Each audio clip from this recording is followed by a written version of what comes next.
ওম শান্তি।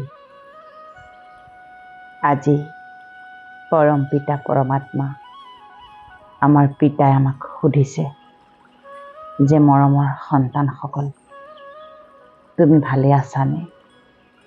তুমি আনন্দিত হৈ আছানে? কোনে সুধিছে? স্বয়ং পৰম পিতা পৰমাত্মাই সুধিছে, আপোনাক সুধিছে। আনন্দিত হোৱানে? সদায় আনন্দিত হোৱানে? তোমালোকে আনন্দচিত্ত হৈ থাকানে? ইমান ডাঙৰ প্ৰশ্ন। এনেকৈনো কোনোবাই মনুষ্যই সুধিবনে বাৰু যে তুমি কিমান আনন্দিত হৈ আছা? এয়া কেৱল আপোনাৰ পিতা, আমাৰ সকলোৰে পিতা, পৰম পিতা পৰমাত্মাইহে সুধিব পাৰে যে মোৰ মৰমৰ সন্তানসকল, তোমালোক সুখী আৰু আনন্দিত হৈ আছানে? পিতাই কৈছে, যিসকল সদায় আনন্দিত হৈ থাকা, তোমালোকে হাত দাঙা। তাৰমানে যেতিয়া এই মুৰুলীৰ পাঠ হৈছিল, তেতিয়া যিসকল সন্তান সন্মুখত বহি আছিল, তেতিয়া পিতাই তেওঁলোকক হাত দাঙিব কৈছিল। যিদৰে আমাক স্কুলত শিক্ষকে কিবা এটা সুধিলে কয় যে যোনে পাৰা হাত দাঙা। ইয়াত পিতাই কি কৈছে? কোনে কোনে আনন্দিত হৈ থকা দিনটোত হাত দাঙি দিয়া। এতিয়া আপুনি যদি আনন্দচিত্ত হৈ আছে, হাত দাঙি দিয়ক। আৰু আপুনি যদি আনন্দচিত্ত হৈ থকা নাই, হাত নাদাঙিব। তেতিয়া পিতাই কৈছে, কিবা কথা হৈ গ'লে তেতিয়াও আনন্দচিত্ত হৈ থাকানে? কথাবোৰ আহে নহয়, তেতিয়াও আনন্দিত হৈ থাকানে? দীঘলকৈ হাত দাঙা।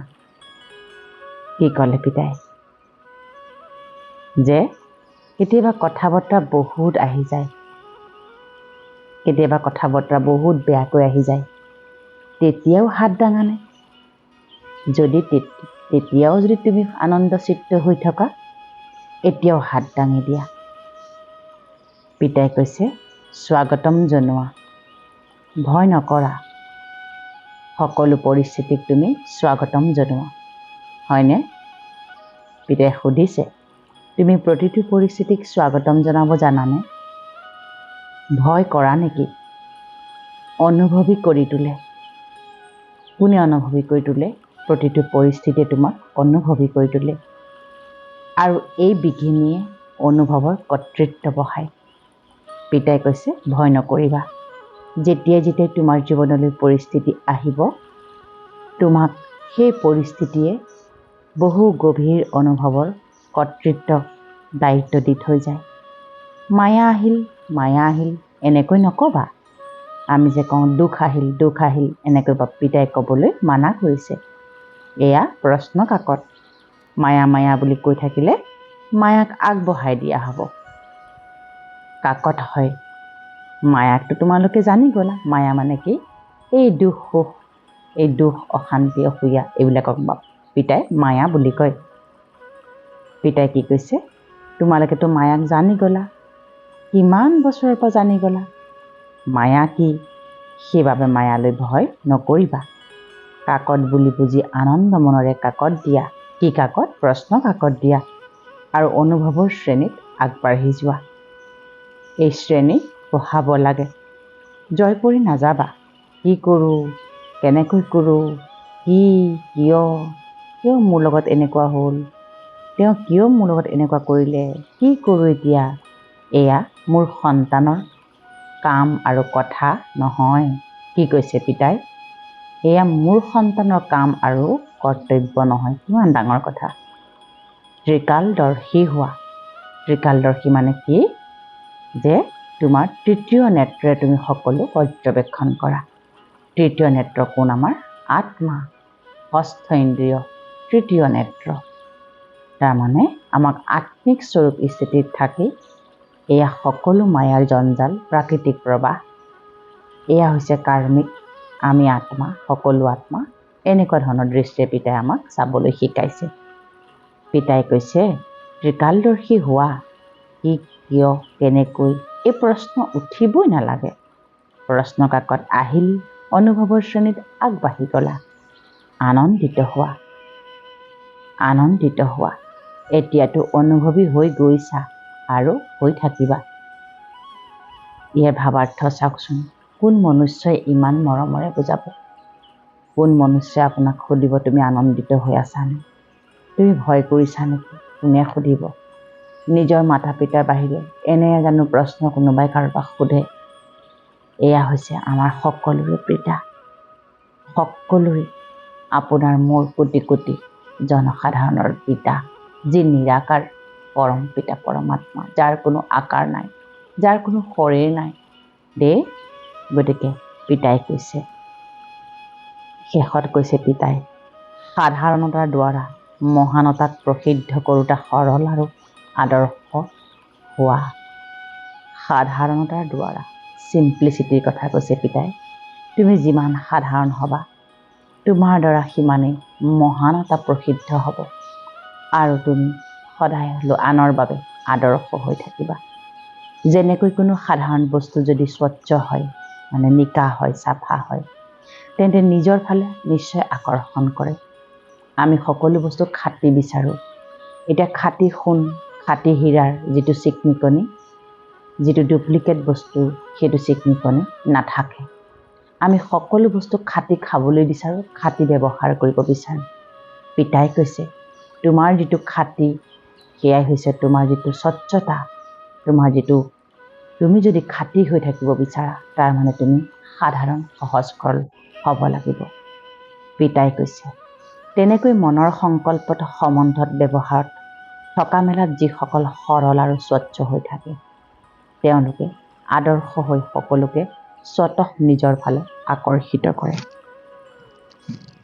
কি কৈছে পিতাই? যিসকলে মনৰ সংকল্পত সৰল সংকল্প লয়, সম্বন্ধ ব্যৱহাৰত আৰু থকা মেলাত যি সৰল আৰু নিকা, চাফা আৰু খাটি হৈ থাকে, তেওঁলোক আনৰ বাবে আদৰ্শ।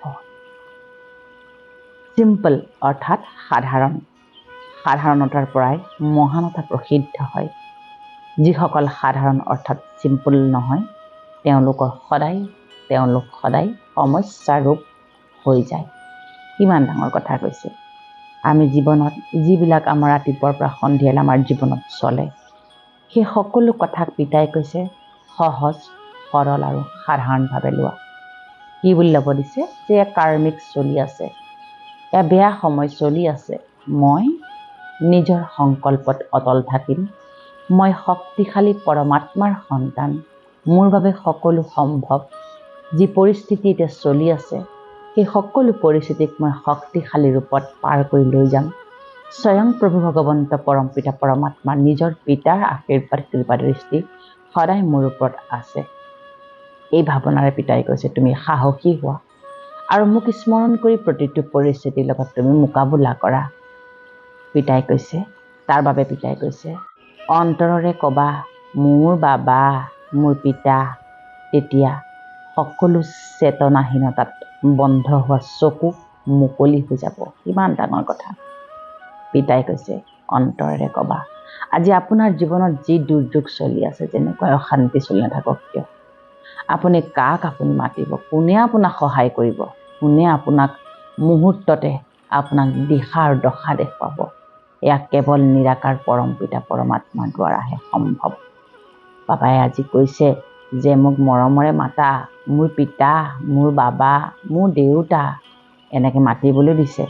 আৰু তেতিয়া পিতাই কৈছে, তুমি চেতনাহীনতাত যি ভুকি আছা, সেয়া মই তোমাৰ সকলো মুক্ত কৰি দিম। পিতাই কৈছে, সদায় হৰ্ষিত হৈ থাকা। আৰু সদায় হৰ্ষিত মানে কি? সদায় আনন্দিত হৈ থাকা। আৰু সদায় আনন্দিত হৈ থাকিবলৈ তুমি নিজৰ স্বভাৱ সংস্কাৰ সৰল কৰি তোলা আৰু সহনশীল হোৱা। সহনশীল মানে কি? পৰিস্থিতি আহিছে, নিজে নিজে যাবগৈ। পৰিস্থিতি বেছি সময় নাথাকে। কোনোবাই কিবা কৈছে, বেছি সময় নালাগে, যাবগৈ। কিন্তু তুমি সৰল হৈ থাকা আৰু নিজৰ স্বভাৱক সদায় সহনশীল কৰি ৰাখা। পিতাই কৈছে, এতিয়াই তুমি আহিবা আৱাজত। আৱাজ মানে কি? আৱাজ মানে হৈছে এতিয়াই ঝামেলা, এতিয়াই সংসাৰত আনা যোৰা, এতিয়াই তুমি আৱাজৰ পৰা ঊৰ্ধত আহিবলৈ চেষ্টা কৰা, তাৰমানে শব্দৰ পৰা ঊৰ্ধলৈ আহিব দিছে। তাৰ বাবে সংকল্প, তাৰ বাবে নিয়মিত মেডিটেশ্যন লাগিব, যে আমি বহুত ঝামেলাত থাকিও কিদৰে নিজকে শান্ত স্বৰূপ স্থিতিলৈ আনিব পাৰোঁ, তাৰ বাবে আপোনাৰ নিতৌ মেডিটেশ্যন লাগিব। ক'ব লাগিব, মই শান্ত, মই শান্ত, মই শান্ত, মই স্থিৰ, মই স্থিৰ, মই স্থিৰ, মই শান্ত স্বৰূপ, মই শান্ত স্বৰূপ, মই শান্ত স্বৰূপ। পৰিস্থিতি শান্ত হৈ পৰিছে, পৰিস্থিতি শান্ত হৈ পৰিছে। পিতাই কৈছে, যিমানে এইটো অভ্যাস সহজ হৈ যাব, সিমানে সম্পূৰ্ণতা সমীপত দেখিবলৈ পোৱা যাব। কৈছে, যিমান তুমি শান্ত, তুমি যিমান স্থিৰ হ'বা, তুমি দেখিবা সেই প্ৰব্লেম লাহে লাহে নিজেই সৰু হ'বলৈ আৰম্ভ কৰিব আৰু নোহোৱা হৈ যাব। সম্পূৰ্ণ অৱস্থাৰ চিন হৈছে তেওঁৰ পুৰুষাৰ্থ সফল হ'ব। পুৰুষাৰ্থ মানে কি? পৰিৱৰ্তন সৰল হ'ব।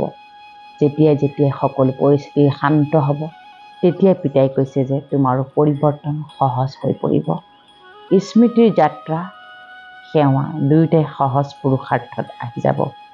স্মৃতিৰ যাত্ৰা, কাৰ লগত স্মৃতি? কেৱল এক পিতা আৰু দ্বিতীয়জন কোনো নাই, পৰম পিতা পৰমাত্মা। আৰু সেৱা, সেৱা মানে কি? পিতাই যি সংকল্প লৈ আমাক থাকিবলৈ কৈছে, পিতাই যি সংকল্প লৈ আমাক পৰিয়াল পৰিজন চলাবলৈ দিছে, মানে সহজ সৰল হৈ, এই দুয়োটাই পিতাই কৈছে তোমাৰ পৰিৱৰ্তনত দেখা যাব। যেতিয়া দুয়োটাতে সৰল সহজ অনুভৱ হ'ব, তেতিয়া বুজিবা সম্পূৰ্ণতাৰ অৱস্থা প্ৰাপ্ত হোৱাৰ সময় হৈ গৈছে। তাৰমানে তুমি যেতিয়াই সহজ সৰল হৈ পৰিবা, বিনয়ী হৈ পৰিবা, ক্ষমাশীল, দয়াশীল, শান্ত, স্থিৰ আৰু জ্ঞানী হৈ পৰিবা, যেতিয়াই যেতিয়াই বেলেগৰ কথা বতৰা আচৰণে তোমাক প্ৰভাৱান্বিত কৰিব নোৱাৰিব, যেনেকুৱাই পৰিস্থিতি নাহক তোমাক কেতিয়াও ব্যাকুল কৰিব নোৱাৰিব। তোমাৰ স্বভাৱ, সংস্কাৰ, ব্যৱহাৰত তোমাৰ সৰলতাৰ চিন তুমি দেখা পাবা। তেতিয়াই তুমি বুজি যাবা যে তুমি জীৱন যুদ্ধত জয়ী হৈ পৰিছা। তুমি প্ৰতিটো পৰিস্থিতি তুমি ঊৰ্ধত গৈ তুমি জয়যুক্ত লাভ কৰিছা। গতিকে এয়া আছিল আজি পিতাৰ মহান বাণী। এনেদৰে আপুনি সদায় জ্ঞান মুৰলী পঢ়ক, জ্ঞান মুৰলী শুনক, দেখিব আপুনি জীৱনত অফুৰন্ত শক্তি পাব। কিয়নো কোনো মনুষ্যই আপোনাৰ শক্তিশালী কৰি তুলিব নোৱাৰে। কোনো মনুষ্যৰ সেই আপোনাক শক্তিশালী কৰি তোলাৰ সেই শক্তি কাৰোৰে হাতত নাই। আপোনাক হেজাৰজনে দুখ দিবহে পাৰিব, আপোনাৰ পৰিস্থিতি বেয়া কৰিব পাৰিব, কিন্তু আপোনাৰ পৰিস্থিতিক আকৌ নিয়ন্ত্ৰণলৈ অনাৰ কৰ্তব্যৰ কাৰণে আপুনি পৰম পিতা পৰমাত্মাক স্মৰণ কৰিবই লাগিব। আজিৰ দিনটো আপুনি কওক, আজিৰ দিনটো মোৰ প্ৰতিটো সংকল্প শ্ৰেষ্ঠ হ'ব, সিদ্ধি হ'ব। মই জ্ঞানস্বৰূপ, প্ৰেমস্বৰূপ, শান্তস্বৰূপ, আনন্দস্বৰূপ, সুখস্বৰূপ, দিব্যস্বৰূপ, পৰম পবিত্ৰ স্বৰূপ। মই নিৰাকাৰী, নিৰ্বিকাৰী, নিৰহংকাৰী, বিঘ্ন বিনাশক, নিৰ্বিঘ্ন পৰম পিতা পৰমাত্মাৰ শ্ৰেষ্ঠ সন্তান হওঁ। আজিৰ দিনটোত মই প্ৰতিটো পৰিস্থিতিক শান্ত আৰু জ্ঞানী হৈ নিজেই মুখামুখি হ'ম আৰু সমাধান কৰিম। মই শান্তিৰ সাগৰ পৰমাত্মাৰ সন্তান হওঁ। পিতা পৰমাত্মা সদায় মোৰ লগত আছে। হে পিতা, তোমাক কোটি কোটি ধন্যবাদ পিতা, তোমাক কোটি কোটি ধন্যবাদ, ধন্যবাদ, ধন্যবাদ। ওম শান্তি।